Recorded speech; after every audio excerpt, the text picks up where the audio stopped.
I think one of the key lessons for me has been that as an entrepreneur in a growing business,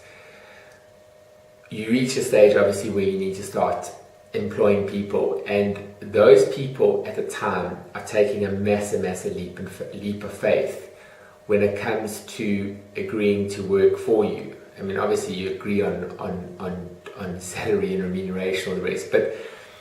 they are placing massive faith because they obviously have their own futures to worry about and their own families and friends and all the rest. So they need to be seeing the long-term vision of your business and need to be buying into that, because obviously no one goes into a work scenario expecting it to be a short-term solution. So the biggest thing for me has been to learn how important it is to communicate my vision for the business on a day-to-day basis, or let's call it a weekly basis or monthly basis,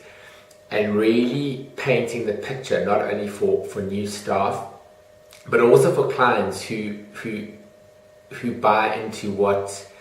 this particular business or what I as an entrepreneur is trying to achieve. And by doing that, people tend to want to align with you, but it's so difficult as a business owner or entrepreneur to get so caught up in the day-to-day stuff that you forget how important it is to keep communicating where you're going as a business, what you're trying to achieve, and how important it is for people to keep needing to believe that. And that I see as being probably one of the key roles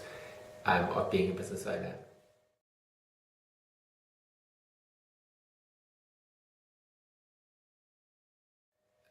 For me, the management team within a small business is ultimately the rock, and it doesn't necessarily have to only be the people who hold traditional management roles, but people who are key within the business, whether it be playing more supporting roles. But at the end of the day, in a small business, everyone needs to play a management role in the sense of showing initiative, showing accountability, and showing key responsibility, and really buying into the ultimate ethos of where you want to go. But I think for me, it was largely trial and error initially, in the sense that I needed key management roles and I knew what those roles were, but we did have quite a high turnover of staff around the beginning because, number one, I rushed into the deployment process. But it's not always easy to find someone who buys into a very specific vision or a very specific ethos that you have as a small business owner or as an entrepreneur, because obviously you've started the business for a certain reason and you want to be surrounded by people who share a certain level of vision and people who you believe can help you implement and get to where you want to go. So it took me a while to reach that point, but I think once you found those people, and once you found people who are loyal and people who can achieve what you want to achieve and people who take responsibility for certain elements, not only does it free you up to do what you need to do as an entrepreneur, and that's find new business and grow the business and share the vision and so forth, but it really allows you to value the role that those people play in the business, and I believe that once you have those people on board, you've got to do everything you can possibly do to keep them incentivized, to keep them happy, and to keep them as part of your team for as long as you possibly can.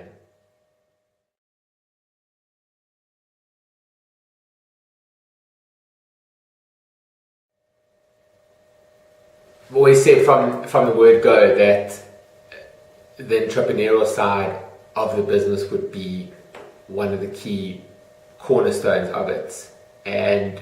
it does largely come down to the fact that you want people to be accountable and you want people to be responsible, and very often if you want people to be that, they need to be incentivized, they need to see an upside. And I think we've always spoken about big business vision, but with small business principles, and what we've always said about is that we want to create that small business element in terms of personalized service and niche solution and problem solving and all those good things, but really looking ahead as a big business, and a lot of that comes from making sure that there are different profit centers or cost centers within the business where people are understanding that they need to treat their elements of the business as almost their own business, and that how their element, whether in our scenario, whether it's public relations or whether it's design or whatever it may be, that those engines need to be self-sufficient and need to be generating their own revenue and need to be seen as isolated profit centers within a larger business. And by doing that, we've managed to get people within the business to really take ownership for their business, and that there's an element of healthy competition, but also where people know that if they perform and if their division performs, that they will be incentivized, and then that applies to everyone. If the business is doing well, then everyone needs to do well, and that's sort of philosophy that we've tried to introduce from day one, and hopefully something that we can keep evolving and keep it looking at creative ways for people to feel that they are running a business within a larger business.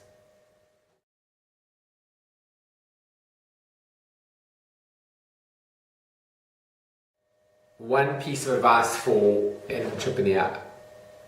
I want to give to you, I think the first one, which is probably not as important as the second one, is to find yourself a mentor. Find yourself someone who you can bounce things off, and someone who's been there, and someone who is a wise old head, and someone who cares about you enough to give you honest